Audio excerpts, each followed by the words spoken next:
이 질문, 이것을 답하기 위해서는 오병이어의 예수님이 어떤 분이신가, 그것을 아는 것이 굉장히 중요합니다. 왜냐하면 그때 우리는 그 해답을 얻을 수 있기 때문이죠.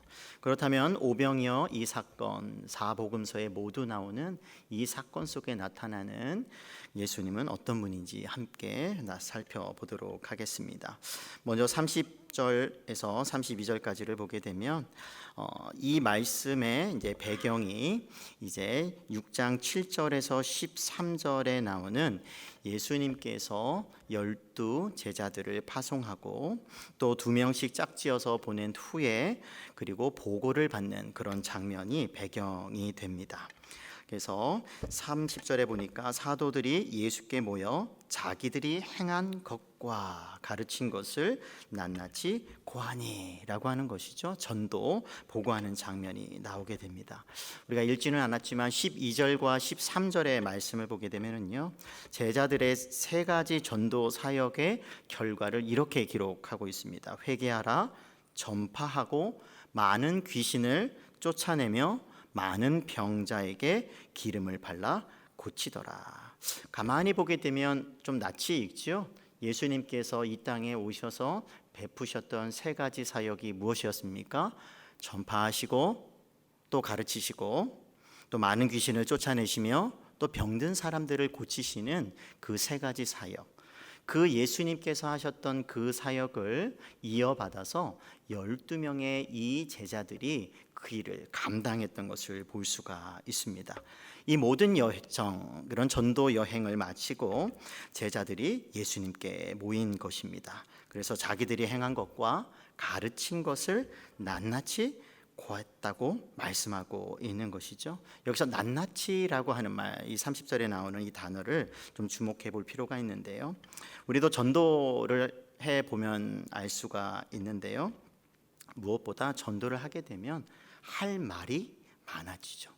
특별히 더 나아가서 예수님께서 어떤 권세, 권능, 귀신을 쫓아내고 또 악한 영이죠. 악한 영을 쫓아내고 또 병자들을 고치는 그와 같은 권세를 받아서 나가서 실제로 병이 낫고 치료가 되고 또 회복이 이루어지고 구원을 받는 그와 같은 일들을 경험한 이 제자들, 얼마나 하고 싶은 말이 많았겠습니까?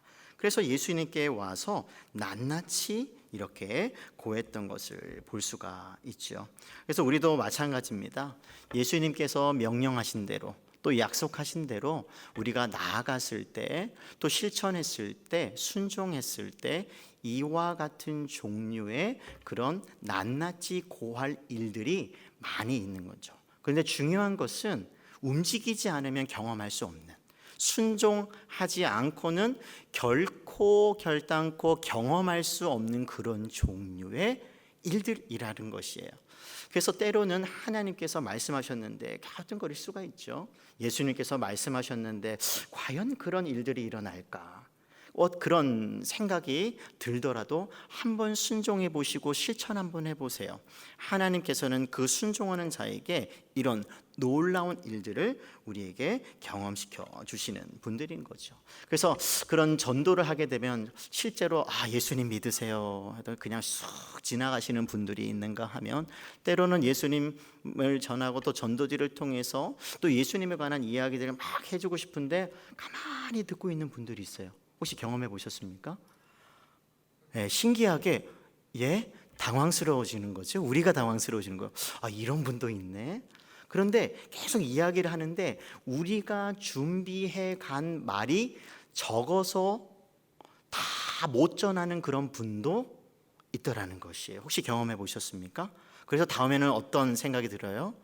다음에는 더 많이, 할 말을 더 많이, 또는 말씀도 완성하고, 그래 이런 분들이 있으니까 한번 말씀을 좀 더 자세히 예수님에 관해서, 복음에 대해서, 진리에 대해서 가르쳐줘야지, 전해줘야 되지, 이런 그런 경험들을 우리가 하게 되는 거죠. 그래서 우리가 당황하는, 그런데 그런 일들이 전도 현장에서 비일비재하게 일어나고 있다는 사실입니다. 그런데 다시 한번 말씀드리지만 그 현장에 나가신 분들만, 하나님의 말씀을 따라서 예수님의 그 권세 있는 그 가르침을 따라서 나갔을 때, 순종할 때 경험할 수가 있는 것입니다.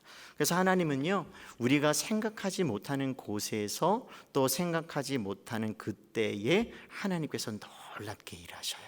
그래서 우리가 하나님께서 말씀하시는 것을 따르는 것이 그만큼 중요하죠. 왜냐하면 우리의 경험과 우리의 생각과 그리고 우리가 여태까지 배워왔던 그런 모든 습관을 뛰어넘어서 일하시는 분이기 때문입니다. 이제는 이렇게 전도 여행을 성공적으로 마치고 돌아온 제자들에게 예수님께서는 뭐라고 하셨을까요? 여러분 같으면 뭐라고 하시겠습니까?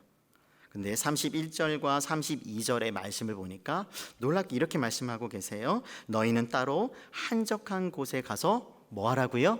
잠깐 쉬어라. 전혀 예상하지 못했지 않습니까? 예수님께서 열심히 일하고 나서 쉬라고도 말씀을 하셨네. 예수님께서 쉬라고 하셨어요. 한적한 곳에 가서 잠깐 쉬어라. 근데 예수님께서 왜 이렇게 쉬라고 말씀하셨을까요? 가만히 보게 되니까 예수님의 제자들에게 지금 무엇이 필요한지, 전도할 때는 무엇이 또 필요한지, 전도하고 돌아와서 또 전도하러 다시 또 사명을 감당하기 위해서 또 그 사이에 무엇을 해야 되는지 그런 상태와 상황을 누구보다 예수님께서는 잘 알고 계셨던 것을 알 수가 있습니다. 그래서 예수님께서는 잠깐 쉬라고 말씀을 하고 있는 것이죠. 제자들에게 기운을 되찾을 그런 시간과 여유가 필요하다는 것을 잘 알고 계셨다는 것이에요. 그래서 이렇게 말씀하고 있는 거죠. 이는 오고 가는 사람이 많아서 음식 먹을 겨를도 없음이라. 이 말씀을 가만히 보게 되면 예수님은 먹지도 말고 마시지도 말고 그냥 무조건 따라와, 그냥 일만 해, 그런 영적인 일 중독자와 같은 분이 아니라는 사실을 여기서 분명히 알 수가 있죠. 너무 정신이 없고 너무 많은 사람들로 인해서 먹을 그런 순간과 그런 찰나도 없는 제자들을 배려하고 고려해서 조용한 곳에 이 많은 무리와 좀 동떨어져서 먹고 마시고 좀 쉬어라, 이렇게 충전할 기회를 예수님께서는 제자들에게 주시는 것이죠. 특별히 여기서 한적한 곳은 광야라고 할 수가 있습니다. 인적이 드문 곳이죠. 특별히 우리 구약부터 시작을 해서 이 광야라고 하는 것은 영적인 거인 또는 영적인 거장들이 태어나는 곳이었습니다. 하나님과 만남이 아주 정말로 긴밀하게, 왜냐하면 그곳에서는요, 하나님께서 공급해 주시고 채워 주시고 또 하나님께서 만나 주지 않으면 살아갈 수 없는 곳이 광야이기 때문에 그렇죠. 한번 이스라엘 백성들이 애굽에서 나와서 그 광야 여정을 한번 그때 걸어갔던 것을 한번 생각해 보세요. 물이 없어요. 먹을 것이 없어요. 근데 그거 아세요? 가장 필요한 어떤 그런 상황 속에서 하나님께서 인류 역사에 있어서 가장 강력하게 만나주시고, 왜냐하면 구름 기둥으로 불 기둥으로 밤낮 가리지 않고 눈에 보이는 가시적인 방법으로 삶을 인도해 가시고 신앙적으로 유익을 주시고 또 교훈해 주시고 이끌어 주시고 함께하는 또 역사하는 기적이 난무했던 곳이 바로 광야였습니다. 그러니까 인간으로서 가장 결핍된 그곳에서 하나님을 만나는 그런 놀라운 어떤 그런 일들이 있는 것이죠. 그러니까 결핍이 깊어지면 깊어질수록 하나님의 기적을, 하나님의 역사를 경험할 수 있다는 것을 광야를 통해서 우리에게 보여준다고 할 수가 있는 것이죠. 그래서 제자들에게 그런 하나님과 교제하기 좋은 것, 육체적 일뿐만 아니라 정신적으로도 좀 안정을 취하고 더 나아가서 영적인 그런 쉼과 충전과 안식할 수 있는 그곳 광야로 예수님께서는 제자들을 보내셨던 것이죠. 그런데 우리들은 어떻습니까? 우리 보고 이제는 한번 충전을 한 시간을 좀 보내라 하면은 어떤 계획을 잡으십니까? 예전에 제가 중고등부를 섬겼던 아이들을 보면은요, 다 같이 이제는 수련회 다 마쳤으니까 우리 PC방 가자, 막 이런 친구들이 있더라고요. 노래방 가서 우리 한번 이제 스트레스 좀 한번 풀어볼까? 우리 놀이동산 가서 한번 우리 재미나게 놀아보자. 근데 노래방을 가든 PC방을 가든 놀이동산을 갔다 오면 어떤 일이 일어나죠? 좀 왠지 더 피곤해요. 그렇죠? 우리 어른들도 그렇잖아요. 저 밑에 우리 남쪽에 한번 여행 갔다 오면 막 충전돼서 막 이렇게 오십니까? 아이고 힘들다 이런 소리가 나오지 않습니까? 그런 거예요. 그래서 쉼의 방식도 좀 다양한, 그러나 하나님께서 원하시는 그런 종류, 영적으로도 정신적으로도 또 육체적으로도 쉴 수 있는 그런 종류의 쉼이 있다는 것이에요. 제자들에게는 그런 곳, 그런 쉼을 예수님께서 요청하셨던 것을 볼 수가 있죠. 그런데 이런 충전을 하기 위해서는 무엇이 필요했을까요? 일단 먹는 것에서 시작해야 된다는 것이에요. 그래서 우리는 먹는 일 하면 좀 신앙적이지 않다. 왜냐하면 금식만 해야, 먹는 것, 식음을 전폐해야 마치 신앙이 좋은 것처럼 우리가 오해할 수가 있는데, 가만히 보시면 광야에서 이스라엘 백성들을 하나님께서 먹이시거든요. 또 예수님께서 이 광야에서 이 5천 명을 또 먹이시거든요. 먹이시는 이야기가 계속 나오는 거 보면 이 하나님은 결코 예수님은 먹는 것을 부정하는 분이 아니라고 하는 것을 우리는 알 수가 있는 것이죠. 그래서 영적인 일에 있어서도 먹는 것도 중요하다는 거예요. 때로는 먹지 않는 것이 더 유익할 때가 있습니다. 특별한 때. 하지만 그때를 제외하고는 일반적으로 보통은 하나님께서 우리가 먹고 마시고 건강하게 우리의 정신적으로 육체적으로 그걸 관리를 잘하는 것, 그것조차도 영적인 일임을 우리에게 가르쳐 주실 때가 있다는 것이죠. 이것을 통해서 우리에게 알려주시는 것이에요. 조금 더 그와 관련해서 33절부터 보시게 되면 이제 많은 사람들이 걸어서 도보로 예수님과 제자들이 있는 곳에 도착했다고 말하고 있습니다. 제가 읽어드리겠습니다.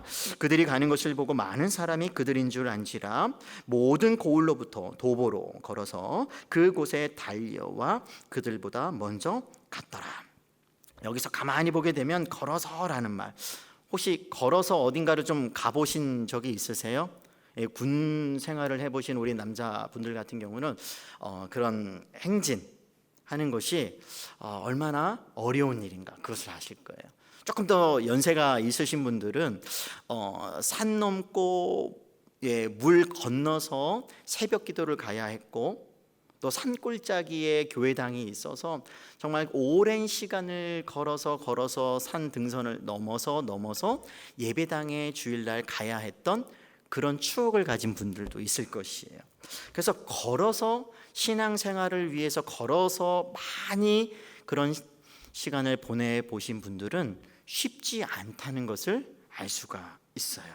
근데 이 사람들은 걸어서 왔고요, 때로는 뛰어서 온 사람들도 있습니다. 그런데 왜 걸어서 왔을까요? 왜 그들은 그렇게 달려왔을까요? 예수님이 그곳에 있기 때문에, 예수님을 만나기 위해서 수많은 무리들이 예수님이 저기 있다 하면 그곳을 향해 걸어갔고 때로는 달려갔다는 것을 알 수가 있죠. 그래서 우리들은 조금만 힘들어도 그냥 쉬자고, 그럴 필요까지 있냐고 할지는 모르겠지만, 그때 당시 예수님 한 분만 바라고 예수님을 한 번이라도 더 만나기 위해서 정말 노력했던, 그런 만나고자 했던 그 무리들, 우리는 그들의 열심을 우리는 부정해서는 안 될 것입니다. 이제 34절에 보게 되면 그렇게 몰려드는 그런 사람들을 보시고 나서 예수님께서 어떻게 말씀하셨을까? 여기서 34절에 예수께서 나오사 큰 무리를 보시고 라는 말이 있어요. 큰 무리를 보셨다. 여기서 보셨다라는 말은 관심을 가지고 바라보셨다라고 말합니다. 그러니까 그냥 대충 이렇게 흘겨보는 것도 아니고요, 그냥 왔는가 보다라고 하는 것이 아니라 그들의 어떤 상태까지 한번 살피시면서 그렇게 바라보시는 어떤 그런 표현이라고 할 수가 있죠. 그러니까 바라본다는 것은 그만큼 관심이 있다는 것이에요. 그러니까 예수님을 한 분 만나기 위해서 몰려드는 사람들을 예수님께서는 무시하지 않는다는 것이죠. 관심이 있기 때문에 주목해서 보셨다라고 하는 것이에요. 그러고 나서 어떻게 하셨을까요? 말씀 보니까 그 목자 없는 양 같음으로 인하여 불쌍히 여기셨다라고 말씀하고 있어요. 여기서 불쌍히 여기셨다. 이 말씀은 예수님의 그 마음의 상태, 예수님께서 그 무리를 보실 때 어떤 마음이셨는가를 담고 있는 마음인데, 보통 이 마음은 자비의 마음, 또 긍휼의 마음, 이렇게 번역을 할 수가 있는데요. 히브리어에서 이 단어는 헬라어도 그렇지만 내부, 깊숙이 있는 그런 장기를 뜻합니다. 그러니까 인간의 내부 장기, 비유적으로 말을 하면은요, 인간 안에 있는 그런 내면 그 깊은, 특별히 어떤 감정의 장소라고 말을 하는데요. 어떤 장소냐? 그 빌립보서 1장 이렇게 8절 같은 어떤 구절과 연결해서 보게 되면 이 단어는 깊은 그 사랑. 그러니까 사랑의 종류도 여러 가지가 있는데, 여기서 말하는 사랑은 정말 강렬한 사랑. 특별히 그 엄마가 그 자녀를 향해서 정말 애끓는 그런 강렬한 그런 모성애와 같은 그런 종류의 그런 강렬한 사랑이라고 할 수가 있는, 그때 사용되는 단어입니다.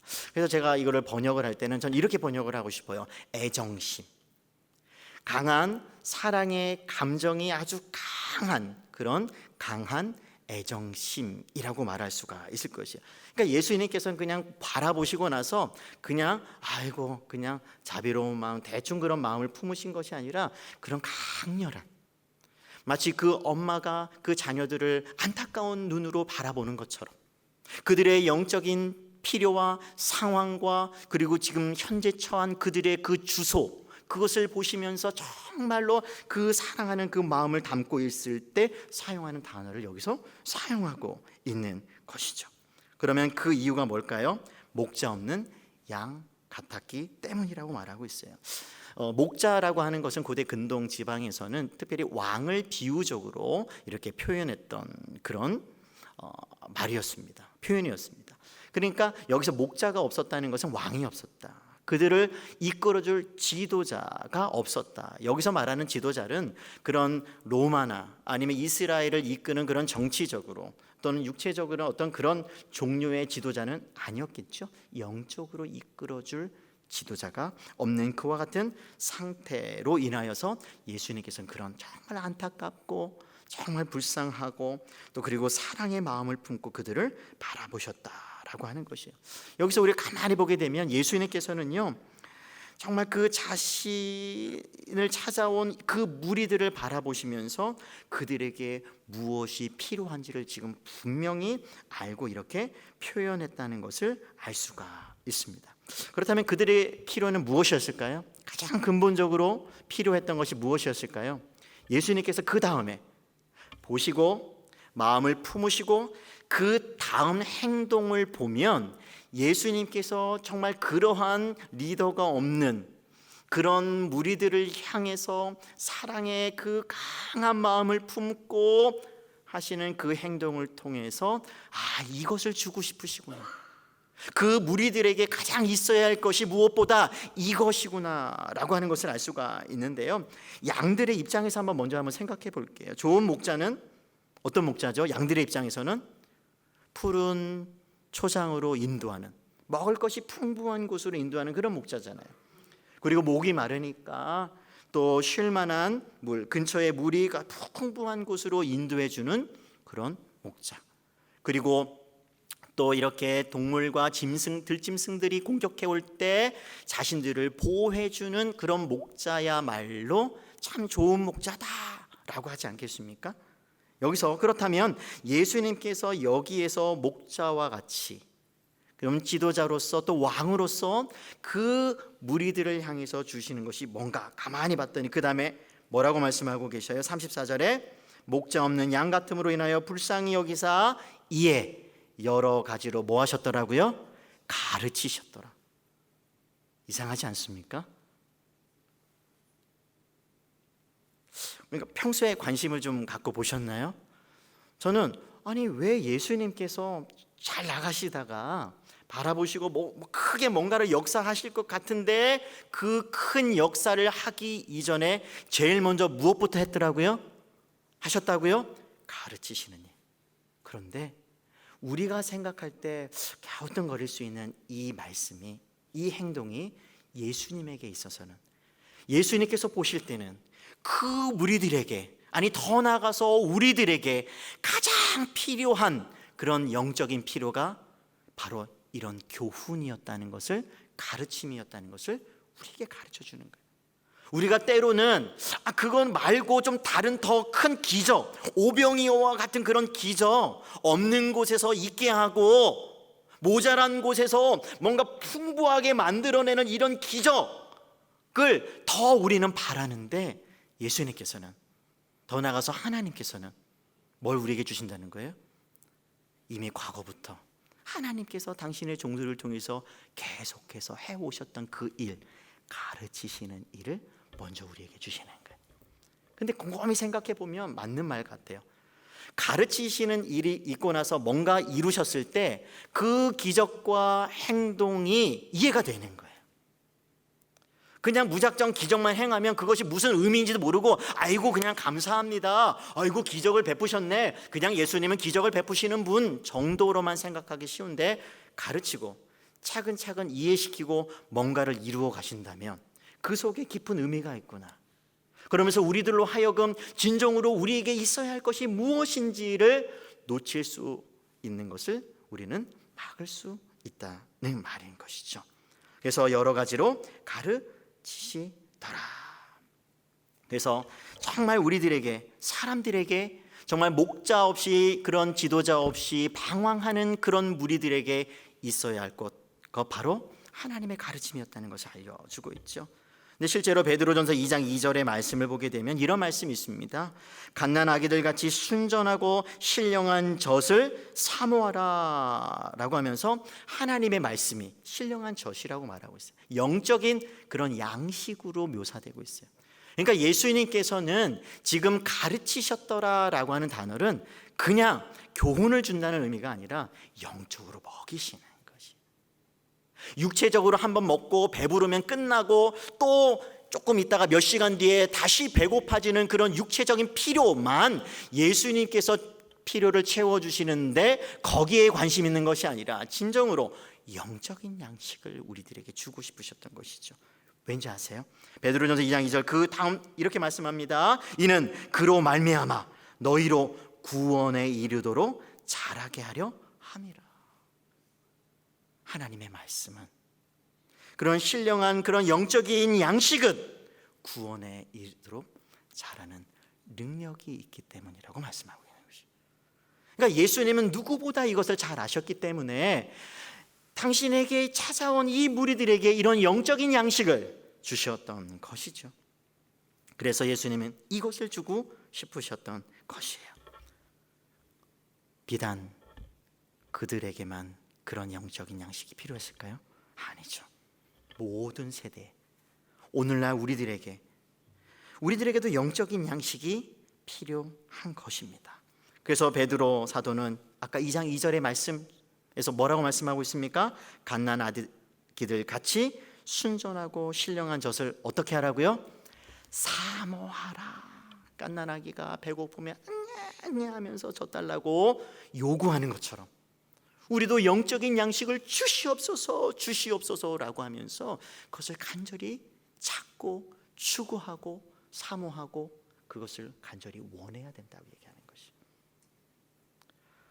우리는 말씀의 홍수의 시대를 산다라는 그런 말을 듣고 있습니다. 홍수는 마실 수 없는 물이라는 것을 아시죠? 마실 수 없는 물이 더 많은 게 홍수. 하지만 그런 부정적인 이야기가 난무하는 시대 속에서 진정으로 우리가 추구해야 되는 게 무엇일까요? 우리에게 필요한 것이 무엇일까요? 이런 영적인 양식인 것이. 그래서 기회가 있을 때마다 이런 말씀을 듣고 말씀을 묵상하고 말씀을 나누고 말씀을 전하는 이런 일들을 계속해서 하시기를 바랍니다. 왜요? 우리에게 그것이 있어야, 그 양식이 있어야 우리가 살기 때문에 그렇습니다. 그런데 예수님께서는 이런 영적인 양식만 아니라 친절하게도 35절부터 육체적인 양식도 채워주시는 것을 볼 수가 있습니다. 35절 보면은요, 때가 저물어 가매 제자들이 예수께 나와 여짜오되 이곳은 빈들이요 날도 저물어 가니 무리를 보내어 두루 촌과 마을로 가서 무엇을 사 먹게 하옵소서. 제자들이 이렇게 요청을 하는 거예요. 굉장히 가만히 보게 되면 제자들의 이런 요청, 예수님께 요청드리는 거 보면 합리적이죠. 계산해 보면은요, 굉장히 상식적인 방식으로 예수님께 요청하고 있는 것을 볼 수가 있어요. 돈이 있다면 그 돈을 가지고 이 많은 무리들을 이제는 배가 고프니 사서 먹게 하옵소서. 근데 가만히 봤더니 남자들이 5,000명이었다고 했죠. 남자만 5,000명. 그래서 이런 사람들의 필요를 지금 고민하고 있는 것이죠. 네. 근데 37절에 예수님께서 뭐라고 답하시죠? 가만히 보면 대답하여 이르시되 같이 읽겠습니다. 시작.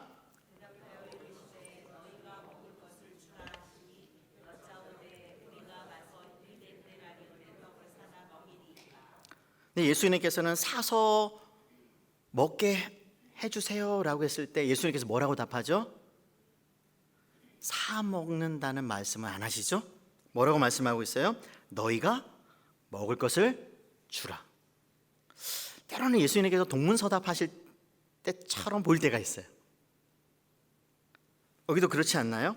사서 먹게 해주세요. 그래, 사 먹게 해라 라고 하시는 것이 아니라 너희가 먹을 것을 주라. 무슨 말이죠? 예수님께서는 사다 주라는 말씀을 하지 않으셨어요.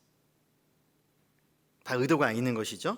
그냥 있는 것을 주라고 말씀하고 있는 거죠. 때로는요, 제자들이 이렇게 이해하지 못했던 것처럼 우리도 그럴 때가 있어요. 하나님께서는요, 야, 이렇게 해라라고 얘기하시는데 하나님, 합리적으로 보면은요, 계산해 보면, 상식적으로 보면 이게 맞는 것 같은데요. 근데 하나님께서는 때로는 우리의 상식과 우리의 이해와 우리의 그런 계산과는 전혀 다른 방식으로 하나님의 말씀을 이루어 가실 때가 너무나 많아요. 너무나 많아요. 이 이야기도 그렇습니다. 그래서 제자들은 주라는 말을 오해한 거죠. 사다 주라는 말로. 근데 제자들의 답변을 보면은요, 일리가 있어요. 200데나리온이 나오는데 이 한 데나리온은요, 한 사람이 하루를 일해야 벌을 수 있는 그런 돈이에요. 그러니까 한 사람이 일해서 오늘날로 환산을 하면 5만 원이라고 하면 그냥 좀 낮게 한번 책정을 해볼게요. 200데나리온이니까요, 250 하니까 1,000만 원이 드는 거예요. 5,000명만 먹여도. 그러니까 이 제자들의 계산은 이 많은 무리들을 다 먹이는데 돈을 주고 음식을 사게 되면 적어도 1,000만 원, 10만 원씩만 잡으면 2,000만 원 한 끼에. 어마어마한 돈 아닙니까? 근데 그런 돈이 있어도 그 많은 무리들이 그때 당시 이 베세다 지방에 그 음식들을 팔 곳이 있었을까요? 없었다고 보죠. 그러니까 실제적으로 보면 예수님, 그거 불가능합니다 라고 말하고 있는 것이에요. 근데 예수님께서는 뭐라고 말씀하시죠? 38절 이렇게 말씀하십니다. 이르시되 너희에게 떡 몇 개나 있는지 가서 보라 하시니 알아보고 이르되 떡 5개와 물고기 2마리가 있더이다 하거늘. 예수님께서는 사람들에게 양식, 너희가 가지고 있는 것이 얼마인지 한번 파악해봐 라고 지시를 하시죠. 그때 오병이어가 여기서 나오게 됩니다. 근데 여기서 우리가 한번 생각해 볼 것이 있죠. 하나님의 역사는요, 우리가 가진 것에서 시작할 때가 있어요. 우리가 가진 것에서 역사가 일어날 때가 있어요. 때로는 없는 것도 있게 해서 역사하시지만 이 오병이어의 기적에서 중요한 한 포인트는 우리가 가진 것, 우리가 있는 것. 우리가 볼 때 보잘것없고 자랑할 것이 없고, 아니 이 오병이어 가지고 이 5,000명을 어떻게 먹여요? 라고 불가능해 보이는 우리가 가진 것, 그것을 통해서 하나님께서는 기적을 일으킬 때가 있어요. 역사하실 때가 있어요. 하나님의 일을 이루어 가실 때가 있는 것이에요. 그래서 우리가 가지고 있는 것, 여러분이 가지고 있는 것, 그것이 무엇이든지 여러분 스스로 그것을 아무리 낮고 적고 작게 그것을 판단하더라도 무시는 하지 마세요. 하나님께서 그것을 가지고 사용하신다면 더 큰 일, 어마어마한 일, 위대한 일을 행하실 수 있다는 사실을 기억하시기를 바랍니다. 오병이어의 하나님은 어제나 오늘이나 동일하기 때문에 그렇습니다. 그래서 우리가 어떻게 하나님께 쓰실까를 한번 생각하면서 우리는 준비하는 것이 중요해요. 지금 내가 작아도 훈련을 통해서 뭔가 그 기술을 개발할 수 있다면, 그것이 하나님께 더 크게 쓰일 수 있는 도구가 된다면 우리는 준비해 가는 것이. 그래서 지금은 못하더라도 내년에는, 몇 년 뒤에는 할 수 있는, 아니 더 큰 일을 할 수 있는, 우리의 작은 그릇이 지금 요만큼이라면 그 그릇들을 조금씩 키워간다면 하나님께서 더 크게 역사하실 수 있기 때문에 우리는 준비해야 할 필요가 있는 것이죠. 이제는 이어서 39절에서 41절의 말씀을 보게 되면 예수님은 오병이어를 가지고 축사, 기도하시고 나서 5천 명을 드디어 먹이시는 내용이 나타나고 있습니다. 하늘을 우러러 축사하시고 떡을 떼어 제자들에게 주어 사람들에게 나누어 주게 하시고 또 물고기 2마리도 모든 사람에게 나누시매. 여기서 우리가 생각할 것이 있죠. 처음에 이 이야기를 들은 제자들은 상상이나 했을까요? 못했겠죠. 그러니까 이 일은요, 인간적인 계산으로는요, 오늘날의 수학으로는요, 계산으로는요 전혀 풀리지 않는 숙제요, 문제였어요. 난제였죠. 그런데 이 세상의 계산법이 아니라 하나님의 계산법대로 하니까 뭐가요? 문제가 해결되는 것이에요. 오병이어 가지고도 5천 명 이상이 먹을 수 있는 그 일이 일어나는 것이죠. 그래서 더 이상 길이 없다고 하는데 길이 생기는 것. 이게 하나님 나라의 방정식으로만 가능한 것. 이 세상의 방정식으로는 절대로 이루어질 수 없는 것이죠. 어떤 차이일까요? 이 세상의 계산과 하나님의 계산이 뭐가 차이 있을까요? 하나님의 수라고 하는 차이입니다. 오병이어는요, 이 땅의 것이에요. 거기에 하나님의 수가 더해지니 플러스 알파가 되니 그 오병이어도 5천 명, 아니 그 이상도, 아니 그 더 이상도 먹을 수 있는 그런 음식이 될 수가 있는 것이죠. 그래서 우리가 가진 것을 무시할 필요가 없어요. 우리보다 더 크게 우리가 가진 것을 사용해서 더 위대하게 일하시는 그 하나님께서 함께 하신다면, 또 원하신다면 역사가 일어날 수가 있는 것입니다. 이게 당연히 이런 하나님의 일뿐만일까요? 우리 인생의 문제도 그렇습니다. 우리 인생의 답도 푸는 열쇠는요, 하나님의 수에 달려 있는 것이에요. 그러니 항상 우리 자신을 우리가 바라보는 거기서 멈추지 말고 하나님이 우리를 보시고 하나님께서 우리 편에서 일하시는 그것을 기대할 때 우리의 인생의 문제를 푸는 길이 열리는 것입니다. 그런 은혜가 있기를 주님의 이름으로 축복합니다. 이제는 마지막으로 42절에서 44절의 말씀을 보게 되니까요, 42절에 이런 말씀이 있어요. 다 배불리 먹고 라는 말씀이 있죠. 그렇게 모자랄 것 같았는데 어떻다는 거예요? 배 부르기는커녕 몇 명조차도 먹을 수 없을 것 같은 그 양이 아니라 하나님께서 함께 하시니까, 하나님의 수가 더해지니까 어떤 일이 일어나는 거예요? 모든 사람이 충족하게 되는 그 일들이 일어나는 것이죠. 그래서 예수님께서는요, 먹이실 때는요 쪼잔하게 먹이시습니다. 겨우 마지못해서 겨우 배 채우게 하시는 하나님 아니라고 하는 것이죠.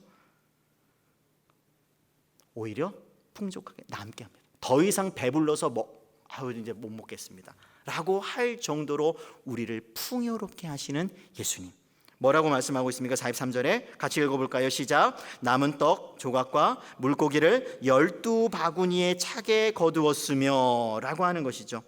여기서 분명히 생각해야 할 것이 있어요. 우리가요, 우리의 것을 드리면 이 세상은 뭐라고 하죠? 마이너스라고 해요. 맞죠? 우리가 10개를 가졌는데 5개가 나가면 5개가 남으니까 10개에서 빼기 5는 5가 남아요. 이게 이 세상의 계산이에요. 그러니까 주면 없어진다고 생각해요. 마이너스라고 생각해요. 그런데 하나님의 나라의 방정식은 이상하게 우리 것을 드리는데 오히려 더 채워지고 플러스가 되기도 하는 거예요. 5개를 드렸는데 50개가 더 될 수도 있고요. 10개가 원래 있었는데 알 수 없는 수가 나오는 거예요. 알 수 없는 값이 나오는 거예요. 7개를 드렸는데 오병이요. 7개를 드렸는데 12바구니 남는 거예요. 이런 계산법 상상이나 하셨습니까? 하나님 이런 하나님이세요. 우리가 생각할 때 하나님은 너무 작게 생각해요. 예수님을 너무 작게 생각을 해요. 하지만 우리가 생각하는 것보다 크신 하나님. 그래서요, 우리의 시간과 물질과 능력으로 헌신하는 것, 모든 것 마이너스라고 생각하지 마세요. 하나님의 계산법은요, 우리가 헌신하고 수고하고 때로는 우리가 공부하는 것도 못하고 일도 못하고 돈 버는 일에 있어서 좀 적게 보이는 어떤 그 일, 하나님 앞에 헌신하기 위해서 그런 시간과 물질과 모든 것을 드릴 때 마이너스가 아니, 결과로 하나님께서 증명해 주실 것이에요. 그래서 놀라운 플러스 신앙, 플러스 인생은요, 바로 이런 오병이어의 하나님을 우리가 믿을 때 경험할 수가 있는 것입니다. 그래서 내가 가진 것으로 하나님을 막 섬길 때 손해라고 생각하지 마세요. 오히려 우리를 풍요롭게 하는 열쇠라고 생각하세요. 기회라고 생각하세요. 그래서 하나님 앞에 헌신할 수 있는 순간, 기회가 찾아왔을 때 그거 놓치지 마세요. 오히려 그때가 가장 힘든 순간일 수도 있어요. 가장 내 인생에서 정말 밑바닥에 있을 때라고 그렇게 스스로 평가하고 그렇게 고민에 빠져 있을 때조차도 하나님께 드려보세요. 다시 플러스로 일어날 수 있는 그런 길이 보일 것입니다. 우리를 풍요롭게 하시는 예수님, 하나님, 그 하나님이 바로 저와 여러분들의 하나님이시라는 것을 주님의 이름으로 축복합니다. 말씀 맺겠습니다. 우리는 무엇으로 살아야 하는가? 처음에 질문을 드렸어요. 말씀을 들으니 예수님이 없어서는 안 되겠죠. 예수님께서 주시는 영적인 양식, 예수님의 돌보심, 그것이 없이는 우리는 한순간도 살 수가 없습니다. 플러스 인생, 플러스 신앙, 플러스 삶을 살고 싶습니까? 예수님이 필요합니다. 오병이어의 예수님, 그 예수님이 저와 여러분을 풍성한 열매를 맺는 길로 인도해 주셔서 플러스 신앙을 누리며 살아가시기를 주님의 이름으로 축복합니다. 아멘. 기도하겠습니다.